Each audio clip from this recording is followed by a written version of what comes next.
সরকার উপকার ব্যবস্থা করবে না। তবে ক্ষমতায় বসানো হয়েছিল আমাদের অধিকার ফিরে পাওয়ার জন্য, কিন্তু আমরা দেখছি আপনি জনগণের কথা শুনছেন না, কোন একটি গোষ্ঠীর কথা শুনছেন। নিরপেক্ষতা বজায় থাকতে না পারলে, জনগণের দাবি মেনে নিতে না পারলে আপনাকেও ভোগ করতে হবে।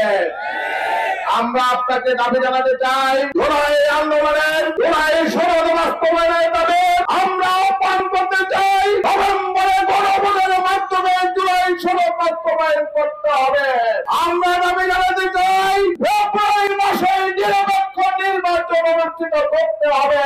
আমরা দাবি জানাতে চাই, এদেশের মানুষের রক্তে দিয়েছেন, সেই রক্তের বিনিময়ে এদেশের মানুষকে একটি গণতান্ত্রিক সরকার উপকার ব্যবস্থা করবে না। সংস্থার মুখ্যের সাথে লক্ষ্য করছি যে বিগত সময়ে 16 বছর আমরা আন্দোলন সংগ্রাম করে যেই বিষয়গুলো নিয়ে আন্দোলন করেছি, আন্দোলন সংগ্রামের পরে অসংখ্য ভাইয়ের সাহায্যের মধ্য দিয়ে, অসংখ্য ভাইদের করানোর মধ্য দিয়ে আমরা একটা ফ্যাসিস্টকে বাড়িয়েছি। আবার আমরা নতুন করে লক্ষ্য করছি নতুন ফ্যাসিবাদের দোসররা আবার অভিযোগ করার জন্য চেষ্টা করছে। সম্মানিত বন্ধুগণ, আমরা স্পষ্ট ভাষায় বলতে চাই, জামায়াত ইসলামী যে 5 দফা দাবি দিয়েছে, এই দাবি জনগণের দাবি, সেই দাবি আজকে গণদাবিতে পরিণত হয়েছে। সেই দাবিকে উপেক্ষা করে যারা সরকারে বসে আছে, কোন পায়ে তারা নির্বাচন জনগণ মেনে নিবে না। আজকে নির্বাচন কমিশনকে বলবো, আপনাকে অনেকে দাবি তুলছে, লোক সংস্কার লোকদেরকে নির্বাচনে দায়িত্ব দেওয়া যাবে না। এই মানুষের রাস্তার আপনি যেমন গ্রহণ করবেন না, গ্রহণ যদি করতে চান, বিগত নির্বাচন কমিশনের যারা দায়িত্ব পালন করেছে তাদের থেকে শিক্ষা গ্রহণ করতে হবে।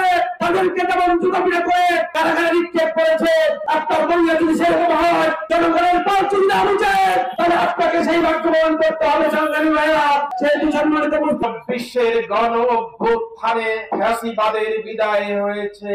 এই ফ্যাসিবাদের বিদায়ের জন্য এদেশের তরুণ ছাত্র সমাজ, কৃষক, শ্রমিক জনতা, 2000 জনতা শহীদ হয়েছে, 20,000 জনতা বঙ্গত্ব বরণ করেছে, চোখ হারিয়েছে, হাত হারিয়েছে, পা হারিয়েছে, মাথার ভিতরে তাদের বুলেট গুলো বিদ্ধ হয়ে আছে।